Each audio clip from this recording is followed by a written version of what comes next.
তো আমাকে যদি আমার কাছে যদি বাগাতিপাড়া থেকে 10টা লোক আসে, তার মধ্যে 10 জনের মধ্যে 9 জন না 10 জনই বলে যে বাগাতিপাড়ার রাজনীতি ওই একটা লোক ধ্বংস করতেছে।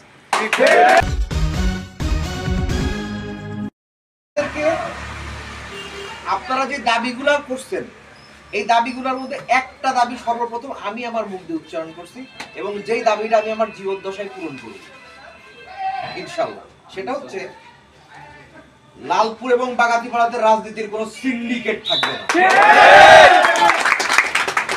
এবং সেই সিন্ডিকেট ভাঙার জন্য একজন নেতা হিসাবে আমার নৈতিকতার মানদণ্ড, আমার নেতৃত্বের মানদণ্ডটাকে এমন পর্যায়ে রাখতে হবে যাতে সেই সিন্ডিকেট ভেঙে ফেলার মতো ক্ষমতা আমার হাতে থাকে।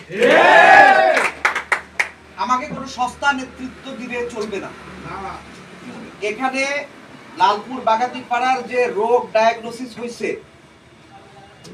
যে ক্যান্সার, সবসময় জানবেন যে ক্যান্সারের কয়েকটা স্টেজ থাকে, stage 1, stage 2, stage 3, stage 4, last stage metastasis, মানে যে স্টেজের পরে আর কোনো স্টেজ নাই, রোগী এখন মানে আল্লাহ বাঁচাইলে বাঁচবে, ডাক্তার বলে যে বাড়ি থেকে যায় যা করে খাওয়ান না।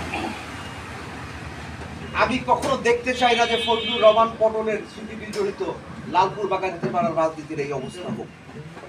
আজকে বাগাতিপাড়ার রাজনীতিতে কেন, এটা তো আমার কাছেও খারাপ লাগে, তারা সরাসরি ফজলুর রহমান পটলের সাহচর্য থেকে রাজনীতি করেছে।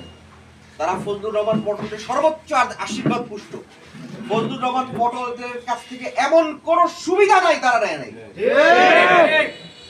তাদের তো সবচেয়ে বেশি দলের প্রতি মায়া হওয়া উচিত ছিল, সবচাইতে বেশি দলের প্রতি দায়িত্বশীল হওয়া উচিত ছিল।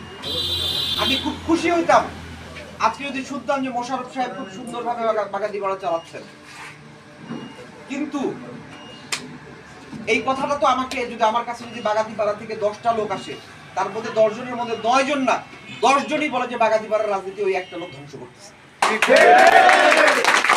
আমি একদিনকে সেন্ট্রাল কয়েকজন লিডারের সাথে বসেছিলাম, সেন্ট্রাল কয়েকজন লিডারের সাথে লালপুর বাগাতিপাড়ার প্রসঙ্গে কথা হয়েছে, সেখানেই প্রসঙ্গ উঠেছে, সেখানে বলা হয়েছে এই কথা। আমাকে আমার শুনতে লজ্জা লাগছে, কারণ উনি আমার বাবার সাথে রাজনীতি করেছেন, উনি আমার বাবার বয়সী একজন নেতা।